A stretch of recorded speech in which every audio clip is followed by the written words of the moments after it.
Makanya ulama kita mengatakan sungguh celaka ketika ada orang sudah 40 tahun umurnya tapi dia belum pernah bermimpi ketemu Rasulullah. Ucapkan salam. Assalamualaikum ayyuhan nabi wa rahmatullahi wa barakatuh. Assalamualaikum ya Rasulullah. Assalamualaikum ya Nabi Allah.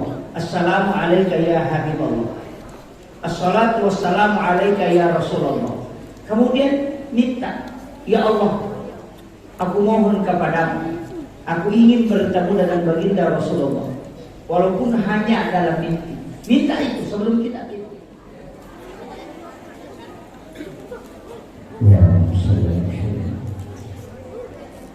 Bismillahirrahmanirrahim. Assalamualaikum warahmatullahi wabarakatuh.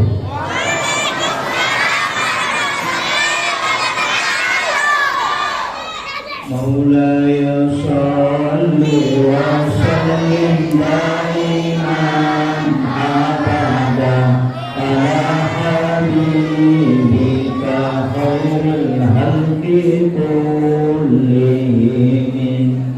huwal habibul ladzi turja syafa'atuhu li kulli khawlin al-ahwalul muqtahimi ya rabbi bil mustafa balligh maqasidana waghfir lana ma madaya wasi'al karami ya rabbi bil mustafa balligh maqasidana waghfir lana ma madaya wasi'al karami ila hadratin Nabi Mustafa sallallahu alaihi wasallam Muhammadin. Al-Fatihah. Alhamdulillah. Alhamdulillah rabbil alamin. Iyyaka na'budu wa iyyaka nasta'in.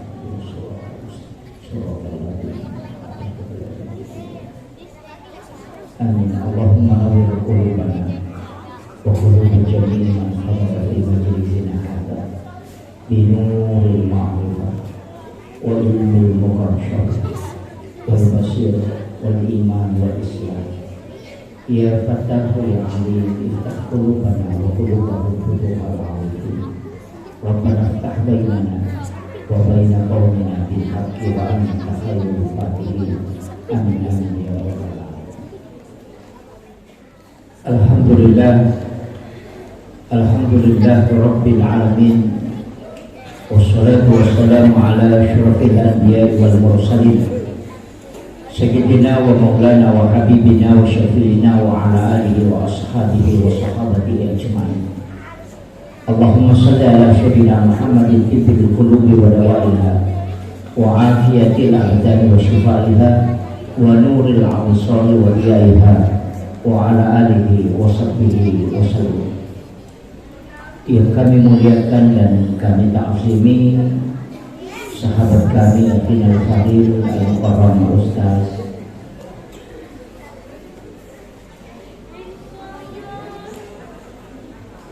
Multazam, ya, insyaallah.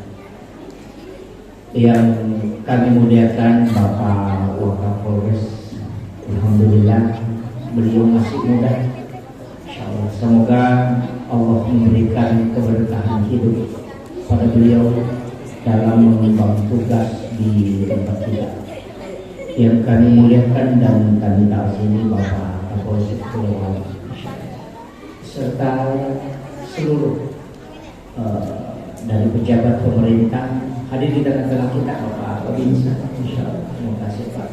Para alim ulama, para tokoh masyarakat, ibu-ibu majelis taklim dan seluruh tamu undangan, wabil khusus pelaksana kegiatan takbir akbar kita pada malam hari ini dan sahabat saya dari PCM. Alhamdulillah bersilaturahmi dengan beliau. Saya pakai bahasa Indonesia ya.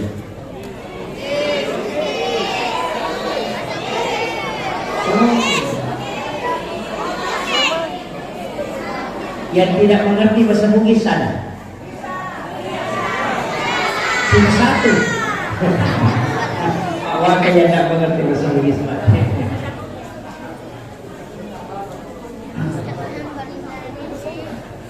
Alhamdulillah, pada malam hari ini kita dipertemukan oleh Allah Subhanahu wa Ta'ala di tempat yang berkah. Masjid itu, Bapak Ibu sekalian, bukan tempat sembarang. Kenapa dia bukan tempat sembarang? Masjid ini ditakdirkan oleh Allah Subhanahu wa Ta'ala dibangun di atas tanah, di mana tanah ini adalah tanah yang pernah menetes air mandi Rasulullah Sallallahu Alaihi Wasallam. Disampaikan dalam satu risalah beberapa ulama kita di dalam tirakat itu bahwasannya ketika Rasulullah dimandikan, air mandi Rasulullah itu tidak jatuh ke tanah. Dan air mandi Rasulullah itu diambil dari sumur Dors. Memang itu wasiatnya Rasulullah sebelum beliau wafat, bahwa kelak ketika aku wafat, maka mandikan aku dengan menggunakan air sumur Dors. Ketika air mandi Rasulullah tidak jatuh ke tanah, justru itu naik ke langit. Dan nanti hujan turun, kemudian air itu mengikuti tetesan air hujan. Di mana ada air mandi Rasulullah menetes, maka di situ akan dibangun satu masjid. Itulah sehingga masjid itu adalah tempat yang berkah, bukan hanya karena tempatnya, akan tetapi Allah mentakdirkan tanah yang kita tempati ini pernah ditetesi air mandi Rasulullah Sallallahu Alaihi Wasallam. Alhamdulillah, kita dipertemukan di tempat ini dengan niat untuk taklim, mengambil ilmu ataupun menambah ilmu. Sebenarnya ulama-ulama kita yang ada di Sulawesi Barat ini itu luar biasa banyaknya, dan sampai akhir zaman tidak akan habis ulama kita yang dari Sulawesi Barat. Cuma kadang karena korban viral sehingga kadang undang saya ke sini. Sebenarnya ilmu ulama kita di sini itu jauh lebih apa yang saya ketahui. Maka masyarakat yang ada di Polewali Mandar ini, saya wasiatkan ada ulama-ulama kita yang masih nyambung sanadnya langsung dengan gurunda almarhum almarhumullah Ki Haji Muhammad Tahir di Mandateo. Jangan pernah memutuskan sanad ke situ. Saya ini tidak tersambung dengan beliau, tapi ulama-ulama kita yang ada di Sulawesi Barat itu tersambung sanadnya dengan beliau. Maka ambil ilmu dari situ, karena ulama itu, para wali-wali Allah itu bisa memberi syafaat di yaumil akhir. Jadi jangan pernah memutuskan sanad dengan ulama kita yang ada di Sulawesi Barat. Ilmunya itu jauh di atas. Cuma masalahnya saya sering diundang ke sini Pak itu karena gara-gara media sosial. Padahal kalau ilmu itu tidak. Makanya benda yang sering ada di atas permukaan air itu ringan Pak. Yang berisi itu justru yang tenggelam. Nah, itu kuncinya. Bapak Ibu sekalian, jadi itu yang penting. Istilahnya ia rukun pertama perlu sampaikan. Maka jangan sampai kita mengambil sanad dari luar, tapi kita lupa mengambil sanad di tempat kita. Jadi belajarlah ke banyak guru. Guru ki boleh 2002 tu tahu berita. Aja nasiru bagi jalur. Karena nanti kita tidak tahu, salah satu di antara mereka ada yang menggandeng tangan kita masuk ke dalam surga. Saya itu Bapak Ibu sekalian kemana-mana, kalau mendapatkan makam-makam para wali, makam-makam para ulama, dan ulama yang masih hidup, saya berusaha bersilaturahmi. Kenapa? Boleh jadi mereka nanti yang menggandeng, menarik tangan kita masuk ke dalam surga. Nah sebaya ko amalat kanelo irano ng patama ki surga kita yang beramal ay mabila-bila di kapal. Iya to na dia nama tenang, ia tu na tidak khusyuk, ia tu na dia merasa kita banyak kesalahan. Makanya kita berharap syafaat nomor sini puluh alaihi Nabi Muhammad sallallahu alaihi wasallam. Ia ko syafaat na Nabi kita harapkan ni kejalurna itu tidak satu, Pak. Pertama, mimpi ketemu Rasulullah. Ia ko pergi mimpi siruntuk Nabi kita, insyaallah itu janji syafaat. Maka dapat itu cara mimpi siruntuk Nabi kita, ia minta. Perbanyak sholawat kemudian minta. Makanya ulama kita mengatakan sungguh celaka ketika ada orang sudah 40 tahun umurnya tapi dia belum pernah bermimpi ketemu Rasulullah. Makanya komelo kimatindro ajineki setelah itu baca sholawat kemudian salami Rasulullah dan minta dia datang ke dalam mimpi kita. Yang menjadi persoalan kodenan ketilawi. Minta dia datang. Ucapkan salam. Assalamualaikum ayyuhan nabi wa rahmatullahi wabarakatuh. Assalamualaikum ya Rasulullah. Assalamualaikum ya Nabi Allah. Assalamualaikum ya Habibullah. Assalatu wassalamu alaika ya Rasulullah. Kemudian minta, ya Allah, aku mohon kepadamu, aku ingin bertemu dengan baginda Rasulullah, walaupun hanya dalam mimpi. Minta itu sebelum kita tidur. Masa kita minta 40 hari berkesinambungan kemudian baca sholawat, as-salawat mataru, masa Rasulullah tidak datang? Rasulullah sangat cinta dengan kita, Bapak sekalian. Rasulullah merindukan kita, maka kita harus mengucapkan banyak salam kepadanya dan kita minta syafaatnya. Itu mimpi kata Rasulullah. Kalau tidak bisa, pakai jalur kedua. Kalau muazzin mengumandangkan azan, ya kok pagi tauhid, maka jawab azan. Setelah selesai azan, baca sholawat, kemudian baca doa sesudah azan. Itu Rasulullah janjikan. Dia akan mendapatkan syafaatku kala di yaumil akhir. Makanya Allahumma rabb hadhihi da'wati tamma wa salatil qa'imati Muhammadin wasilata wal fadila wa syarafa wa darajata 'aliyata rafi'ah wa ba'ashu maqama mahmudan alladhi wa'adata innaka la tukhliful mi'ad. Itu keistimewaan yang diberikan Rasulullah karena bisa memberi syafaat. Apa sinina Nabi, semua Nabi diberi kesempatan berdoa ketika dia hidup di dunia untuk dirinya, tapi Nabi tidak minta. Ada rasa minta, saya simpan ya Allah, saya tidak minta di dunia. Nanti kala di yaumil akhir, aku minta khusus untuk umatku. Sehingga satu-satunya Nabi yang bisa memberi syafaat di yaumil akhir adalah Rasulullah Sallallahu Alaihi Wasallam. Makanya Bapak Ibu sekalian, usahakan setelah akad pada saat azan dikumandangkan, ammekoki jangan berbicara dunia, kemudian jawab azan dan baca sholawat setelah azan, kemudian kita baca doa sesudah azan. Itu dijanji syafaat. Itu yang kedua. Syafaat itu kan pertolongan langsung Rasulullah. Jadi kan orang surga si bawah neraka itu Pak Bu hadiah. Iya. Jadi neraka juga itu hadiah. Iya, neraka itu hadiah. Hadiah untuk orang yang melakukan dosa. Surga adalah hadiah untuk orang yang melakukan kebaikan. Tapi surga dan neraka nasabah itu hadiah, maka jangan pernah pikirkan kedua ini. Jangan pikirkan surga dan jangan pernah pikirkan neraka, karena itu cuma hadiah. Yang kita pikirkan yang pertama adalah rahmat Allah, yang kedua adalah syafaat. Karena orang masuk surga itu kuncinya cuma dua, yaitu pamase atau yaitu syafaat. Kadang-kadang kita ibadah itu karena memikirkan surga, wah itu keliru. Tidak tepat. Karena orang yang sholat memikirkan surga atau mengharapkan surga, berarti sholatnya mengharapkan makhluk, bukan khalik. Surga neraka itu makhluk atau khalik? Buaka atau makhluk?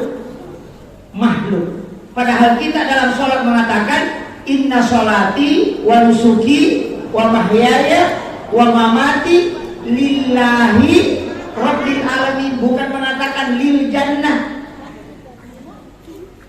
Apalagi kalau mau bidadari lihurin, itu parah itu. Sholatnya mau bidadari. Ini saya kasih kajian yang, karena di sini ada guru tak hadir, nanti beliau yang luruskan kalau saya keliru. Makanya surga neraka itu adalah hadiah. Maka saya harapkan sininna sampajatta pakasiyatta harus lillahi. Jangan pikirkan surga. Nanti Allah yang kasih hadiah. Pasti kau nama seki, pasti nama Allah. Angka syafaat nalai kita pasti mendapatkan surga. Makanya yang harus dipastikan syafaat dengan rahmat Allah. Tanya surga.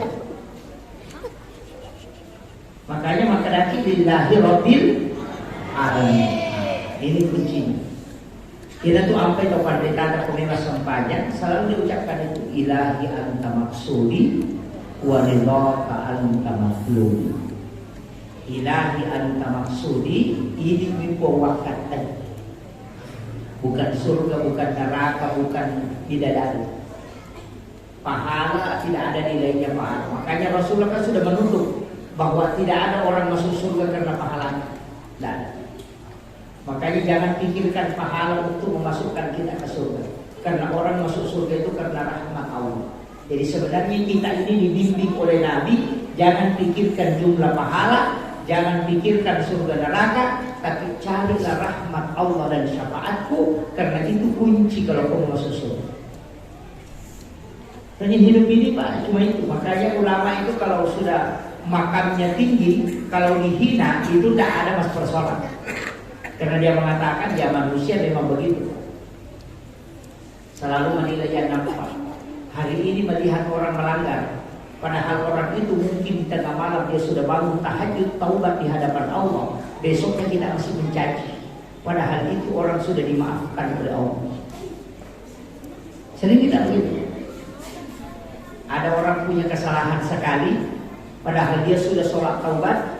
Di malam hari dia menangis dalam sujudnya memohon kepada Allah supaya diampuni. Allah sudah mengampuni, tapi besoknya kita selalu mencaci. Karena kenapa? Karena pernah melakukan kesalahan. Allah sudah memaafkan, tapi kita belum tahu. Itu patah itu. Makanya ulama kita mengatakan, pandanglah orang dengan pandangan bahwa dia adalah hamba yang paling dekat dengan Allah. Dan pandanglah dirimu bahwa engkau adalah orang yang paling hina di hadapan Allah. Maka kau tidak akan pernah mencaci maki. Yang sering mencaci-caci ini yang harus tahu. Apalagi Habib Umar bin Hafiz kemarin, itu banyak yang komen cara bacaan sholatnya itu.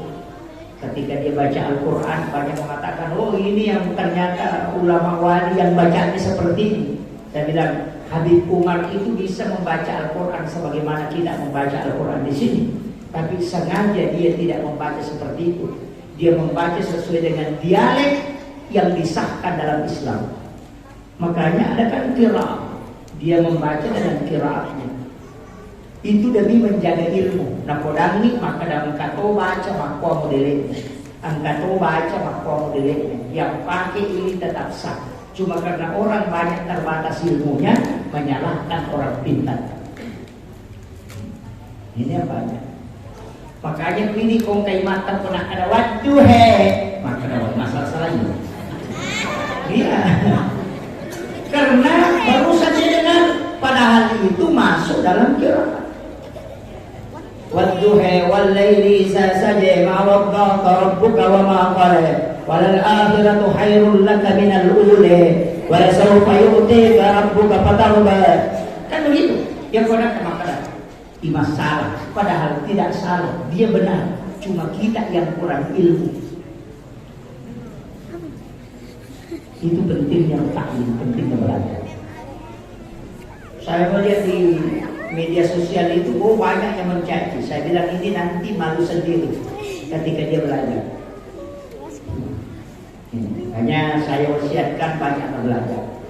Kemudian Yang pertama tadi mimpi, yang kedua azan. Kalau masih tidak bisa, pakai yang ketiga. Setiap malam Jumat baca sholawat kepada Rasulullah 100 kali. Itu kan sudah. Siapa yang bersolawat kepada Rasulullah, ini kita mas salawat lalu Nabi tak kasih ratus setiap malam Jumat istiqamah, maka insya Allah telah dia akan mendapatkan syafaat baginda Rasulullah. Menggampang-gampang dia nih, 100 kali aja Pak. Salawat apa Ustaz? Bisa yang paling pendek. Sallallahu ala Muhammad. Bisa Allahumma sholli ala Sayyidina Muhammad. Bisa Allahumma sholli wa sallim ala Sayyidina Muhammad. Bisa Allahumma sholli ala Sayyidina Muhammad wa ala ali Sayyidina Muhammad. Bisa juga pakai sholawat Ibrahimiyah. Itu yang tahiyat akhir. Itu sholawat yang paling sempurna. Kalau bilang terlalu panjang, bilang saja Sallallahu ala Muhammad. Sallallahu ala Muhammad itu adalah salawat Jibril. Nah, itu untuk nurnya Rasulullah. Itu aja. Cuma kalau mau bersalawat Pak, ucapkan salam dulu kepada Rasulullah. Sebaik-baiknya kita di tarekat ulama-ulama tasawuf mengatakan sebelum mengirimkan salawat Nabi, kirimkan dulu suratul Fatihah. Makanya sebelum kita bersalawat membaca ila hadratin Nabil Mustafa sallallahu ala sayyidina Muhammad al-Fatihah. Baru kita salami. Assalamualaikum ya Rasulullah. Bisa juga kalau disempurnakan assalatu wassalamu alaika ayyuhan nabiyyu wa rahmatullahi wa barakatuh. Tapi kasih jeda. Jangan langsung assalamualaikum warahmatullahi. Tidak, kasih jeda. Biarkan Rasulullah menjawab salam kita. Baru nampaki masalah tasiratumah. Selesai sholat sunat isya, kerjakan 4 rakaat setelah sholat isya. Sebenarnya sholat sunat isya itu 4 rakaat. Tapi tetap 2 rakaat 1 salam ya. Jangan langsung ambil 4 walaupun boleh. Tapi abdalnya ambil 2 rakaat 1 salam. Itu Aisyah mengatakan siapa yang sholat 4 rakaat sesudah isya, maka sama kalau dia sholat 4 rakaat di malam Lailatul Qadar. Wasiat Rasulullah. Berarti nilainya yang sampai sunnah yang ini sakupatan rakaat taala. Pada kota masuk kerja sunnah 400.000 rakaat. Itu nilai pahalanya. Ini riasan umur pendek tapi berkah. Maponco umur tapi mabaraka. Apa yang kumeki masuk kerja sunnah pada tu 10 rakaatna insya Allah pasti dia tulis. Pada tu 1 siratu lagi. Ia lagi pernah lagi 20 rakaat tarawih makai lari. Apalagi kalau sudah hitung 1000 sudah lari. Makanya ada ibadah yang Rasulullah berikan, istilahnya Allah memberikan khususnya karena keistimewaan ibadah itu. Tapi itu sampai perlu dia itu gak ada bicara padilan maka ada tinggi-tinggi masuk pejalur maka apalah tidak ada. Siapa yang sholat dulu begini pahalanya tidak. Rata-rata yang menghitung pahala itu kalau dalam sholat secara keseluruhan itu adalah sholat sunnah. Tapi untuk sholat fardu yang dihitung pahalanya itu bacaannya. Jadi setiap 1 huruf itu 150 hasanat. Itu yang dihitung Pak. Makanya imam yang panjang bacaannya banyak pahalanya. Tapi kalau bagus kehusyuannya berubah akhlaknya menjadi baik. Makanya kau angkat tahu pas sampajan apa ceceir pas sampajan tulima jasipa berarti bukan sholatnya yang salah, khusyuknya yang kurang. Orang yang khusyuk dalam sholat akan berubah akhlaknya menjadi baik. Ikung kepada angka makalasi nasam pejamo berarti dia namakan dia kehusyuan. Ya kalau mau merubah akhlak perbaiki kehusyuan. Makanya ada orang sholat itu tidak lama. Dia nomor makan tak masuk pajak muncul karena dia takut kalau tidak khusyuk. Saya pernah ketemu jamaah itu sholatnya agak cepat. Saya tanya, kok saya lihat Pak sholatnya agak cepat? Ada nasab. Waktu ke Ustaz. Ia pematan enggak kak masuk pajak. Magampang nagam setan. Iya pemalas sika, enak may ganggu gak selesai itu.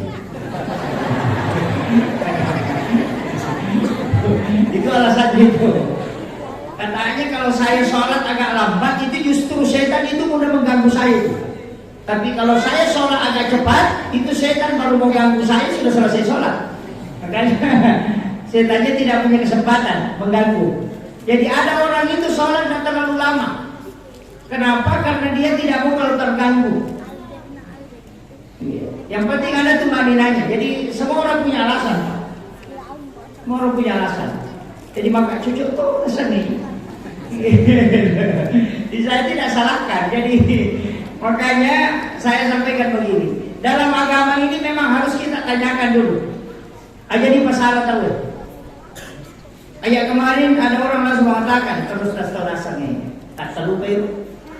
Anak kemasuk pajak di Mondri Nasaraya. Tak tunggu dulu. Siapa tahu dia mengqadha sholatnya. Setelah selesai sholat, dia datang jabat tangan, saya suruh duduk, baru tanya, sholat apa kita kerjakan sesudah asar? Dia bilang, anu Pak Ustaz, dulu waktu saya anak muda itu tidak pernah sholat. Hampir 12 tahun, di 20 tahun itu Ustaz saya tidak sholat. Makanya semua sholat fardu itu saya ganti. Saya qadha semua. Dan itu saya mau qadha sampai 20 tahun. Jadi ada pura masang pejaloro si baimane, maka dia serena masang pejaloro mengganti sholat yang pernah dia tidak lakukan. Enak imam kau ya nak apa salah? Iya. Jadi makanya selalu saya sampaikan, jangan salahkan orang sebelum tanya orangnya. Makanya Rasulullah itu ketika ada masalah dia cuma tanya, kenapa kau lakukan itu? Karena kesabaran Nabi tidak pernah sampai sunnah. Sahabat tidak ada sholat sunnah, kemudian dia sholat sunnah. Setelah itu nanti Nabi lihat sampai selesai salam. Nabi tidak tegur. Pura ini masam pajak apa doli? Nanti maka dah sampaian ke sana. Terjamana, dia tak ada sampai sunnah. Kemudian syukur. Kenapa masih sholat sunnah? Ada nasihat ya Rasulullah.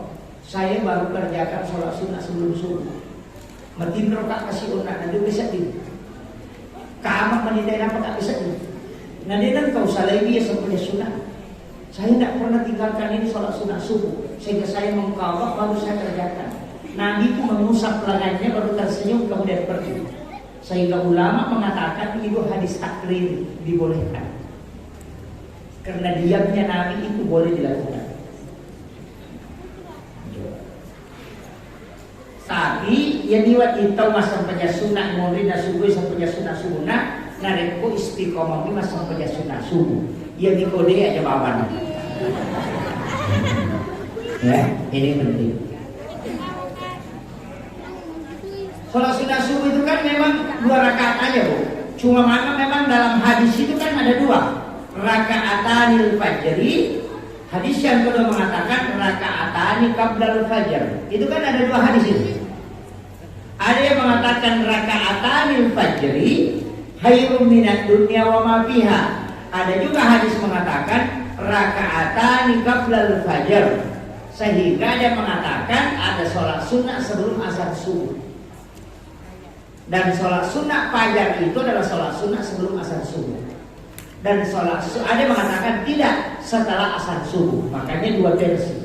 Mana yang benar? Kalau saya masing-masing berpegang pada dalil yang dia pegang. Kalau yang salah tadi yang pertama, maka dia tetap dapat pahala 1. Karena ada kaidah usul fikih al-mukhti'u al-ijtihadu lahu ajrun. Seorang mujtahid ketika keliru mengambil ijtihad, maka dia tetap dapat 1 pahala. Kalau dia benar dia dapat 2 pahala. Jadi yang kau salah, lolongan isi dia perang, dia kau cuci lolongan 2. Kita kata lolongan dosa, dia mak pagi-pagi dia nak sampaikan. Itu kuncinya. Saja mau sampai sunnah subuh. Kerjakan di butuh. Jangan tinggalkan itu. Rasulullah mengatakan rakaatani qabla fajar khairun minad dunya wa ma fiha. Itu lebih bagus daripada dunia dan isinya. Kalau kita buka di dalam kitab Hasinatul Asrar, kenapa dia lebih baik daripada dunia dan isinya? Itu karena ada surahnya Pak khusus. Rakaat pertama kita membaca Qul ya ayyuhal kafirun 1 kali. Rakaat kedua baca surah Al-Ikhlas 3 kali. Itu lebih pahalanya itu lebih besar dibanding bersedekah emas seperti bumi besar. Hanya ada bidik-bidik khusus di situ. Kalau Qul ya ayyuhal kafirun dengan surah Al-Ikhlas itu di kitab Hasinatul Asrar. Cuma ada ulama kita, kalau saya sendiri Pak, ada menggabungkan. Saya lebih banyak membaca alam nasrah dengan alam tarakait. Ibu-ibu yang sudah tulangnya sudah keropos, biasa lututnya bunyi-bunyi, punggungnya sakit, suruh baca itu kalau sholat sunat subuh. Itu obatnya. Itu bukan hadis, tapi itu masuk dalam ilmu hikmah. Ilmu hikmah itu adalah ilmu yang Allah bukakan tabir kepada hambanya yang dikehendaki. Makanya termasuk di dalam kitab hikmah itu seperti Kanzun Najah wa Surur. Ulama yang menulis kitab ini namanya Syekh Abdul Hamid Al-Qudsi. Ini kan sudah bulan Safar ya. Tanggal 13 hari Rabu yang akan datang itu Rabu terakhir di bulan Safar. Itu di kitab Kanzun Najah wa Surur karangan Syekh Abdul Hamid Al-Qudsi mengatakan Rabu terakhir di bulan Safar, orang Jawa itu menyebut Rabu Wakesan. Kalau orang Bugis, maka dia campur rabah. Begitu. Ia pun ada rabah campuran bulan Safar 320.000 balak. Jadi talur ratu 21 musibah napa turun pengalata ada dari Lauhul Mahfuz ke langit-langit dunia. Jadi itu korabah imatu itu akan turun balak itu 320.000 balak yang turun dan itu berlaku selama 1 tahun. Makanya di Rabu terakhir itu orang tua kita dulu melarang melakukan kegiatan seperti tasyakuran, dilarang. Maka uti natengi, kagami pamulai aja jono ujamai. Bukan harinya yang jelek Pak, cuma hari itu ditakdirkan oleh Allah balak diturunkan. Maka dia ugi campur rabah, cuma kesalahan ugi Pak, sini dia campur rabah ya zaman. Padahal itu hanya sekali dalam 1 tahun. Hanya Rabu terakhir di bulan Safar. Makanya kita dianjurkan melaksanakan sholat sunat.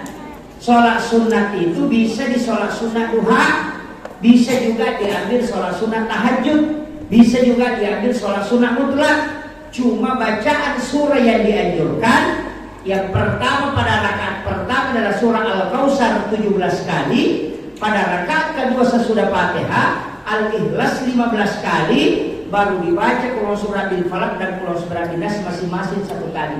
Itu dilakukan selama 4 rakaat, sebanyak 4 rakaat.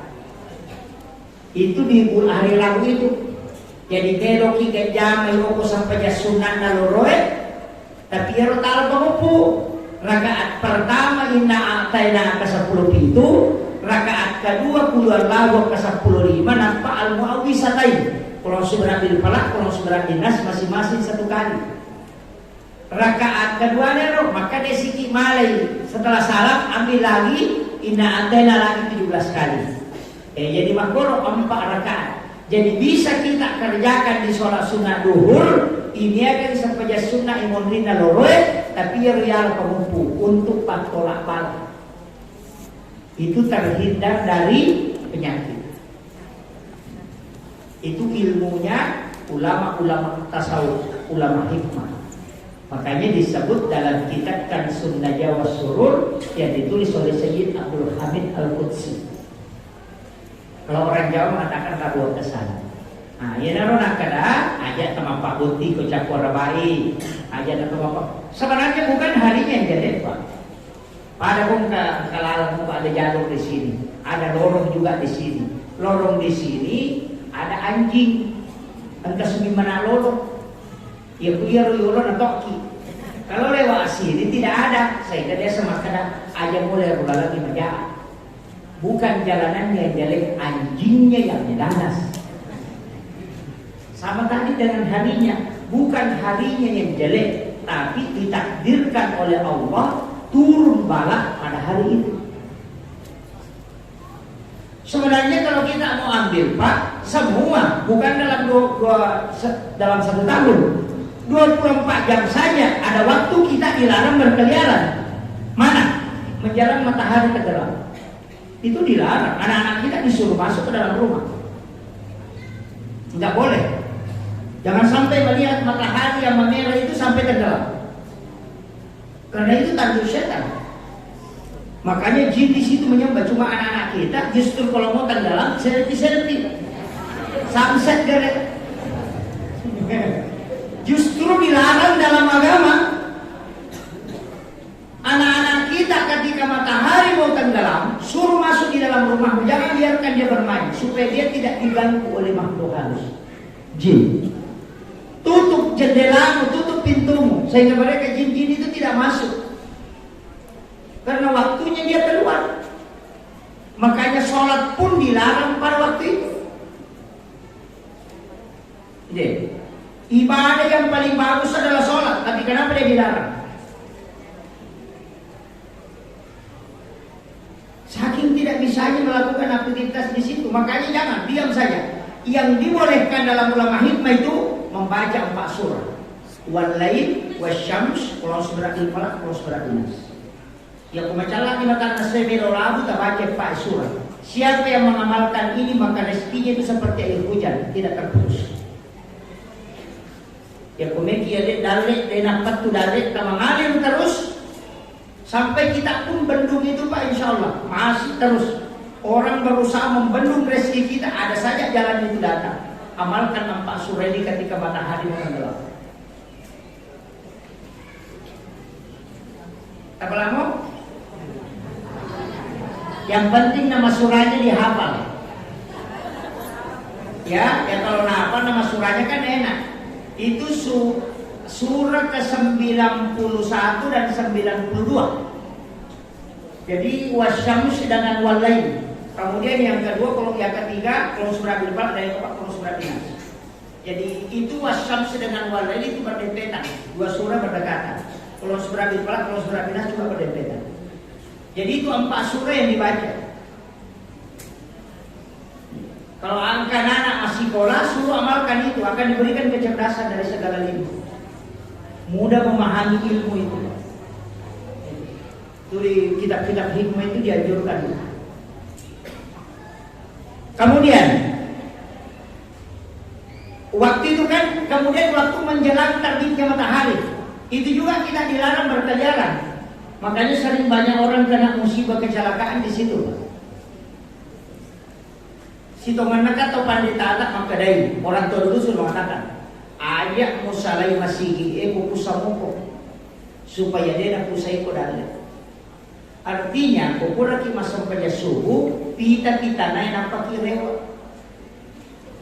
Kalau tanah sudah kelihatan, ayam sudah turun, lewat nasabak mage, nalumui yang dari tak pumalata. Cukup ikuti ayam Pak, tak curi dari mana. Ayam itu sebelum matahari tenggelam dia sudah naik, macikin. Tapi nanti jam 12 malam dia akan bangun bunyi, berzikir. Kita disuruh bangun sholat tahajud. Nanti menjelang subuh ayam lagi bangun berzikir dengan bunyi. Karena ayam kasih tahu kita ini waktu yang paling bagus untuk berzikir. Wabil azhari hum yastadbirun, kata Al-Quran. Di waktu sahara hendaknya kalian beristighfar. Itu menjelang masuk waktu subuh. Makanya Rasulullah mengatakan ayam jantan ketika berkokok itu melihat malaikat, maka berdoa. Sesungguhnya ayam itu kan bisa melihat malaikat. Makanya ketika dia berbunyi, maka berdoa. Makanya itu mau dibantu suruh kita doa. Ayam jantan itu tidak sembarang bunyi Pak. Kalau ayam betina ya sembarang bunyi. Kalau ayam jantan itu tidak sembarang. Nanti jam-jam 1 itu berbunyi. Itu sudah seperti malam. Itu karena sudah turun malaikat yang turun di mau sholat tahajud orang sebenarnya itu yang intinya. Kemudian menjelang subuh itu tidak masuk subuh dia bunyi itu. Menjelang subuh dia akan bunyi kembali. Kenapa? Karena malaikat penjaga siang itu sudah turun.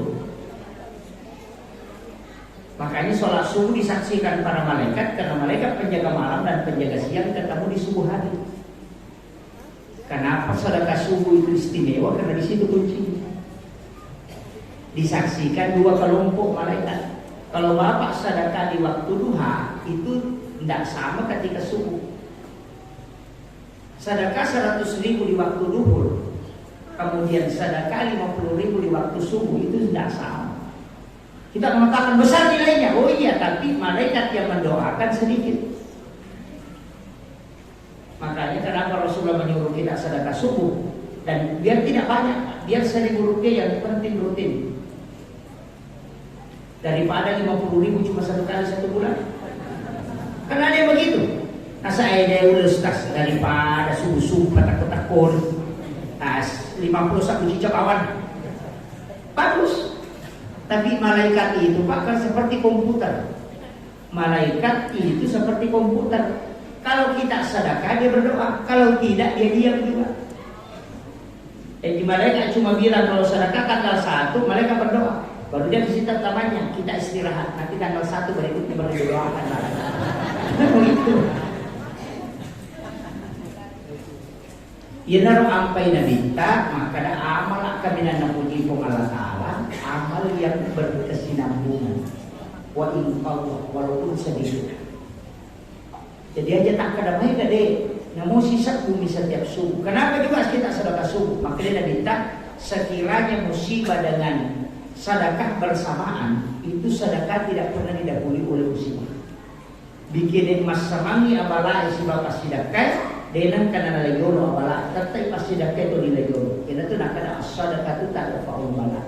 Jadi sebelum kita melakukan aktivitas, usahakan bersedekah dulu. Dengan kena agama berimpak ya.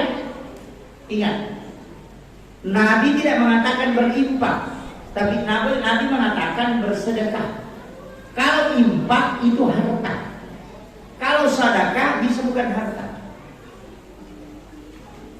Makanya masalul ladzina yunfikuna amwalahum, perumpamaan orang yang menginfakkan hartanya. Jadi sedekah zakat dengan infak, semua ini sedekah, infak juga sedekah, zakat juga sedekah. Sedekah ya sedekah, cuma sedekah itu masih umum karena banyak dari cabangnya.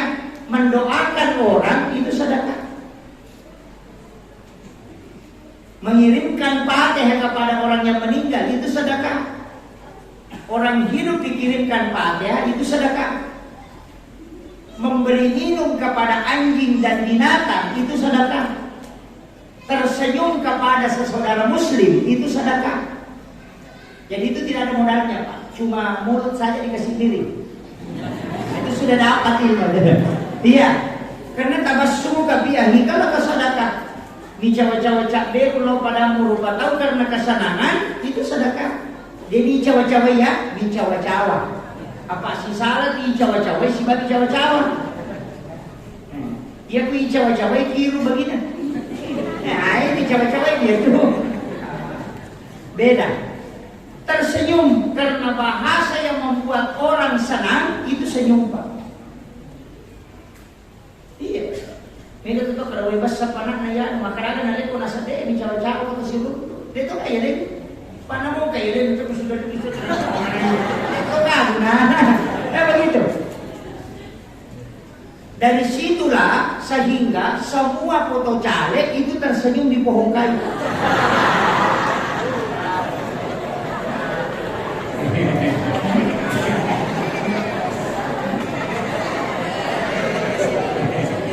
Dia tuh kan caleg besar.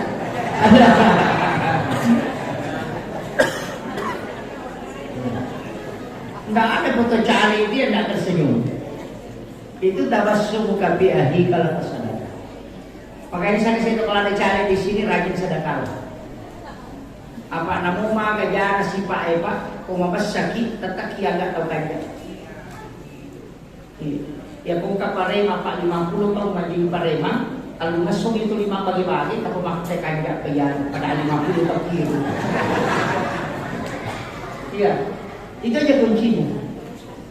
Jadi ya komedi enggak, makanya aku pada taruh kata besar.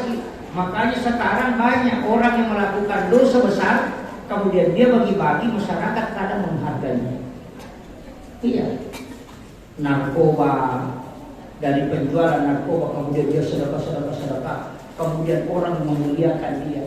Nah sama, ya kumia nggak tahu kanja, yang mau besar mau tak tahu kanja. Makanya kita yang disuruh hati-hati mengambil jalur rezeki. Itu penting, hati-hati. Tapi tidak ada di sini, tidak ada. Itu kan Pak Adi? Aja sama seke. Apa iya tu tahu maseke cecalada. Namo tahu seke cecatoi. Iya. Konrojana tahu bahasa cece tahu seke cecabeman. Asa seke patian pada lain nali mo. Iya. Tapi itu mabasai po gimana? Tahu seke po jiwi. Ya, tapi kalau dalam tasawuf itu Pak Wakapolres tidak ada bab fikir. Kalau dalam tasawuf itu tidak ada bab fikir. Jadi kalau kita ngaji tasawuf itu tidak ada istilah fikir. Yang ada di bab tasawuf itu tamak. Jadi itu kan kan atau maseke Pak. Tahu magalang di milam angka. Ya kung kataw makaraseke pa yan din maseke kung may magalang milaw. Ada negara milaw kan ada maseke. Kamu gitu. Makanya tasawuf itu dia narik tarik ke kita, bukan tarik ke orang. Itu selalu nariknya ke kita. Makanya saya bingung. Saya itu ceramah Pak. Pernah saya minta doa. Terus terang ini saya buka. Saya pernah minta doa ke salah seorang ulama tasawuf. Apa yang bisa dibaca sehingga orang itu bisa mengikuti apa yang kita sampaikan. Dia itu justru memarahi saya. Oh, keliru betul kau kan? Rasulullah tidak pernah berdakwah supaya dia orang lakukan itu. Dakwah itu bukan begitu tujuannya. Jangan kau paksa orang supaya dia ikut sama kamu. Oh, itu bukan agama itu. Sebenarnya begini, dia sampaikan, kalau kau mau menjadi pendakwah, perbaiki saja dirimu sehingga orang bisa menjadikan kau sebagai contoh. Jangan paksa orang ikut ke kamu, tapi kau paksakan dirimu untuk baik supaya orang menjadikan kau contoh. Makanya disebut suri teladan. Suri teladan itu diambil dia untuk diikuti, bukan kita yang memaksakan ke sana. Itu berat. Jadi makanya roki belolo tidak bisa Pak. Makanya Rasulullah itu kenapa semua orang Yahudi, orang Nasrani, semua pokoknya musuhnya, dia bisa luluh hatinya karena memang Nabi adalah contoh yang terbaik. Coba, karena dia mengelola dirinya menjadi orang baik, pokoknya perilakunya dia baik, dia tidak paksakan orang ikut. Mau ikut tidak mau ikut, yang penting Nabi sudah menampakkan kebaikan, maka orang akan dengan sendirinya ikut. Jadi tatalah dirimu menjadi baik supaya orang pantas menjadikan kau bisa diikuti. Jangan kau paksakan dirimu untuk bisa memperbaiki orang, tapi perbaiki dirimu maka orang akan melihat engkau dan dia akan berubah menjadi baik. Apa ia kumpas minta we, ia nampak aja. Ia nak mak deh, pajak tulis. Beginilah banyak pemimpin Pak. Banyak bupati yang kemudian mengintervensi masyarakatnya. Tunduk, iya Pak, iya. Sekalinya Pak aja mancing bupati pakai iya. Kenapa? Karena dia memaksakan. Banyak Pak. Ketika memegang jabatan, kamu di jabatan, wah. Apalagi yang selalu minta jabatan, dia selalu kasih begini tangannya. Ini jadi masalah.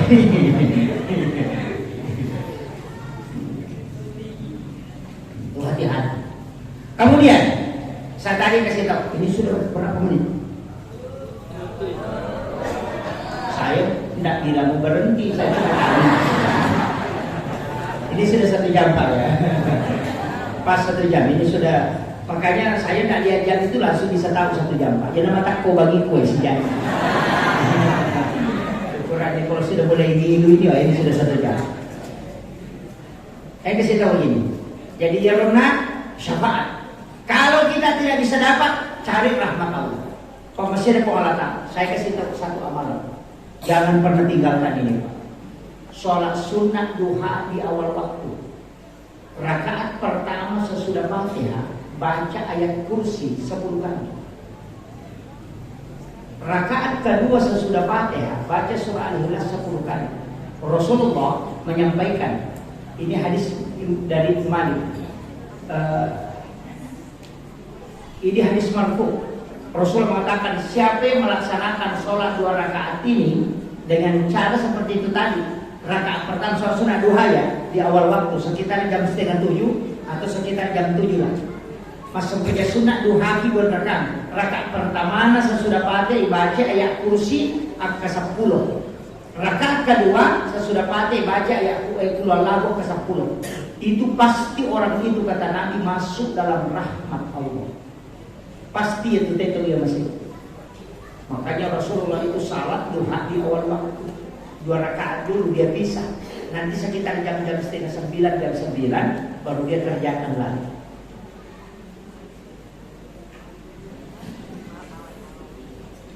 Apa lama ya kursi dong? Ada apa ada jamaah aku pak kuliah nasab. Bede punala tu datang asus tak sekolah pasal kuliah baca.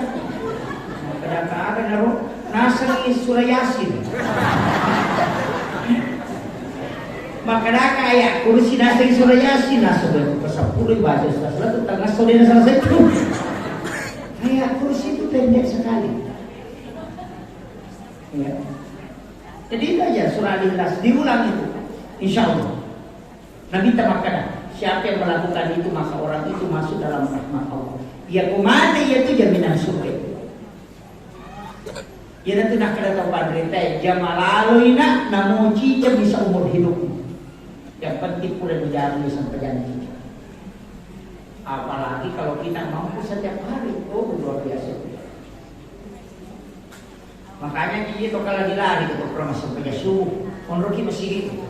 Oraki masa sampai subuh, sikir iki, angkat tu sikir apa tu? Subhanallah bihamdihi, subhanallahil azim, astagfirullahal azim. Baca ke ratu.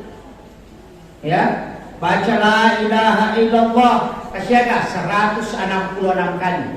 Baru Allah 66 kali. Kemudian hu 77 kali. Baru tutup suratul Fatihah. Apa lama tu?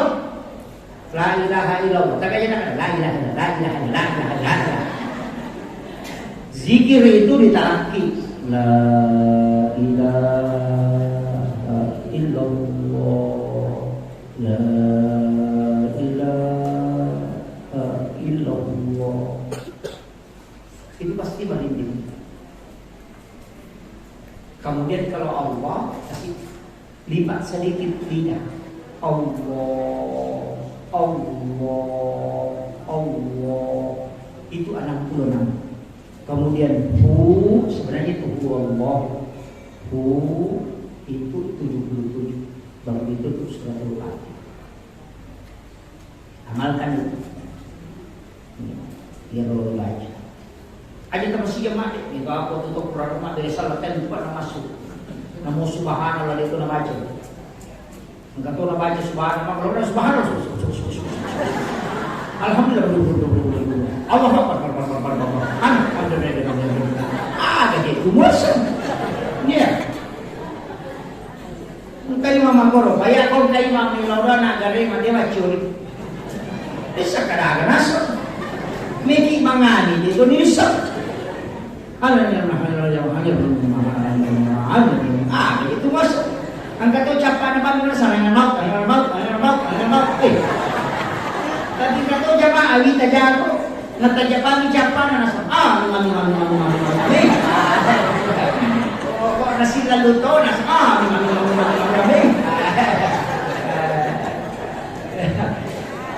Imam gimpe mak mukir mereka. Iya, mestinya kan jelas tau.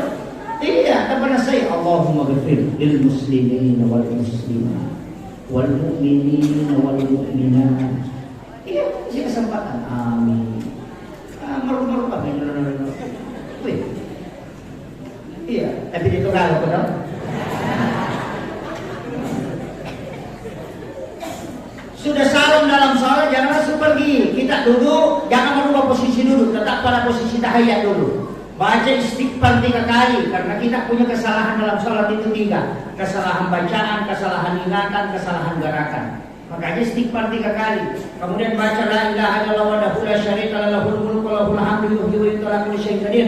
Kalau maghrib dengan subuh baca 10 kali, karena hadisnya mengatakan siapa yang membaca 10 kali di waktu pagi dan petang, walaupun sebesar buih di lautan, dosanya akan diampuni oleh Allah. Kemudian Allahumma ajirna minan nar itu dibaca 3 kali selain subuh dengan maghrib. Kalau subuh dengan maghrib dibaca 7 kali. Karena dalam hadis itu mengatakan siapa yang membaca 7 kali di waktu pagi dan petang, kemudian dia meninggal, maka pasti dia masuk surga. Kalau 3 kali itu pesannya neraka kepada Rasulullah. Sampaikan kepada umatmu Muhammad ketika dia membaca Allahumma ajirna minan nar salasa marrat, saya akan menutup pintuku sehingga dia tidak masuk. Kan itu je. Kemudian Allahumma antas salam wa minkas salam, itu kata Rasulullah, siapa yang membaca ini maka ibadahnya tidak sempurna, didoakan oleh para malaikat dan diucapkan salam setelah pahalanya diangkat ke langit. Kemudian membaca ayat kursi sesudah sholat, Rasulullah mengatakan yang membedakan engkau, yang membatasi atau yang menjadi dinding tirai kau dengan surga hanya kematian. Artinya kalau kau baca ayat kursi sesudah salat, maka kau mati pasti di surga. Kan itu jiwa. Makanya dibaca Subhanallah 33, Alhamdulillah 33, Allahu Akbar 33, kemudian ditutup dengan Allahu Akbar kabir, maka pas 100. Kenapa 33? Karena sholat pada saat diperintahkan pertama 50 rakaat, tapi atas sarannya Nabi Musa dikurangi menjadi 17 rakaat. Dari 17 rakaat itu Nabi bermohon supaya tetap dikasih. Maka menurut riwayat disampaikan oleh malaikat, baca Subhanallah 33, Alhamdulillah 33, Allahu Akbar 33. Kenapa 33? 17 rakaat sholat ditambah 33 itu 50. Itu kuncinya. Makanya itu dibaca 33. Jangan kurang, jangan lebih, baca Subhanallah, Subhanallah, Subhanallah. Dia bilang Subhanallah, jadi masalah. Kecuali orang yang memang zikir qalbu, ya beda lagi tuh. Nggak usah dilapaskan kalau begitu, cukup Subhanallah, pakai nafas. Sebenarnya kan nafas itu kan sudah berzikir. Itu kan sudah berzikir. Itu kan bunyinya lain. Itu kan sebenarnya sudah mengatakan hu. Makanya kan ada orang yang tirakat itu kan pakai nafasnya Allah, hu. Itu kan serang itu. Ada yang pakai Allah, Muhammad. Kalau mengangkat kaki kanan dia baca Allah, kalau kaki kiri dia diangkat dia baca Muhammad. Kalau nafasnya dia tarik dia baca Allah, kalau dia keluarkan dia baca Muhammad. Sehingga nafasnya selalu mengikuti zikir Allah, Muhammad. Itu tidak sembarang, Pak. Kalau mampu, kita kadang sudah berzikir lupa ya, jatuh tasbihnya. Ada yang paling parah ibu-ibu, Pak, gosip jalan tasbihnya. Tidak berzikir, Indonesia memang begitu ya. Jalan tasbihnya tapi dia gosip, tapi tidak ada di sini, tidak ada, cuma di sana. Iya. Tidak apa-apa pakai tasbih, Pak. Tidak apa-apa pakai tasbih. Kalau pakai tangan bisa. Tapi orang yang terbiasa pakai tasbih pasti lain-lain, Pak. Yang kemarin pakai tasbih bilang-bilang pasti agak susah berzikir kalau tidak pakai itu. Pasti. Makanya itu kalau mau pagi juga kita zikir tanpa mau pakai tasbih tidak masalah. Tapi kalau pakai tasbih ya silakan yang pakai. Saya tetap tidak larang. Kalau betul masalah pakai tangan aja ya tidak masalah. Silakan yang terbiasa saja. Kemudian ini yang terakhir, saya ingin kasih begini. Tadi kan ada Rabu Kesan. Sebenarnya itu sudah sholat asar di hari Rabu itu baca surah Yasin 3 kali untuk tolak malam. Kemudian bersedekah. Kalau paginya mandi.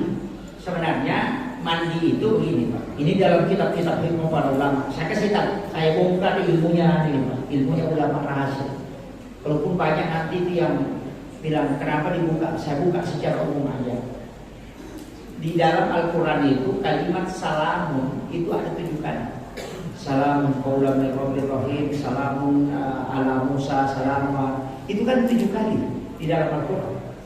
Tulis itu yang kalimat salam itu di tempat air, wadah air. Tulis satu kali untuk pakai tinta yang bisa terhapus. Kalau sudah ditulis itu tujuh kalimat itu, baru isi air, baru diaduk mengarah kita tawaf, baru baca ayat, baca sholawat sambil mengaji. Nanti kalau tulisannya sudah pudar, airnya kita pakai mandi, sebagian kita minum sedikit. Itu supaya tidak terkena taun itu selama 1 tahun. Itu yang dihafal gitu? Hah? Sudah dibaca, cari sendiri. Itu dia kan. Jadi tolak bala dengan sedekah, kemudian sholat sunnah 4 rakaat, apakah di sholat sunnahnya duhur atau sholat sunnahnya asar, kemudian bisa di sholat sunnah duha, tapi pengumpulannya ina atena 10 pintu nambah surah Al-Ikhlas 10 kali, 15 kali tambah kurang surah Al-Ikhlas, kurang surah Al-Nas, makanya tetap 17 juga itu. Kemudian itu tadi yang salamun itu ditulis di dalam wadah, oki pantingi, oki bakoro, yoki. Apa pertama gue, apa diadu, baca sholawat sambil mengadu.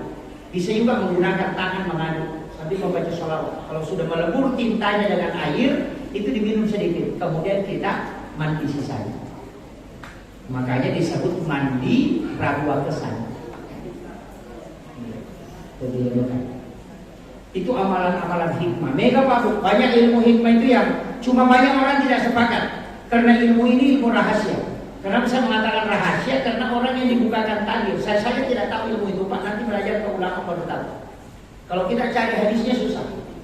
Terus terang, kalau orang selalu mengatakan mana hadisnya itu susah sekali. Tapi ada nanti ulama itu munculkan ini dalilnya dari sini, ini dalilnya dari sini. Sama kalau adakah hadis yang mengatakan berhubunganlah suami istri sesudah duhur? Tidak ada hadis mengatakan berhubungan badan dengan istrimu sesudah duhur. Yang ada hadisnya Rasulullah mengatakan ketika engkau ingin masuk ke dalam kamar ibu bapakmu di siang hari, maka tutup pintunya. Itu isyarat. Makanya bapak ibu kalau mau bikin anak yang cinta agama, cinta pesantren, buatlah sesudah duhur. Iya. Iya. Sesudah sholat duhur lakukan hubungan ketika istrimu hamil, pasti dia cinta sekolah. Iya, dia suruh lo mengaji. Elemen itu minta pesantren, elemen itu makan apa pesantren yang pertama. Tapi yang dimundri nesa, si pandasa. Tapi kalau mau jadi ulama, itu Imamul Ghazali berwasiat. Itu ada di kitab Ihya Ulumuddin. Di bulan Ramadan, pas selesai buka puasa sebelum makan hanya sudah minum air putih, kemudian berhubungan. Ketika istrimu hamil, anakmu akan jadi ulama. Itu pesan dia. Kenapa orang Bugis menjelang masuk Ramadan dia berlomba-lomba menikahkan anaknya? Karena ini yang dia kejar. Cuma kita tidak paham.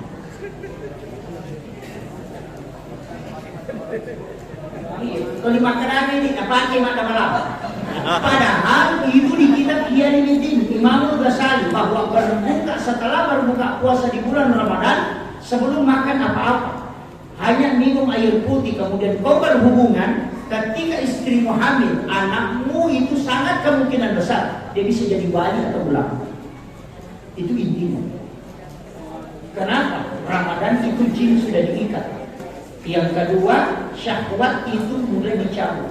Kemudian yang ketiga, itu waktu yang paling mustajab. Kemudian yang keempat, kau baru saja menunaikan perintah. Ini yang orang. Kalau lewat mustas, dia gampang kasih menikah bapaknya lagi.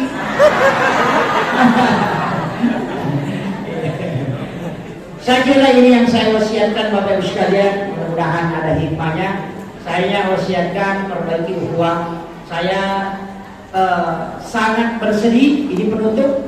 Kalau gara-gara pemilihan presiden, pemilihan legislatif, pemilihan anggota dewan, yudikatif, pemilihan kepala desa, pemilihan kepala kampung, kita bertengkar ataupun tidak berhubung.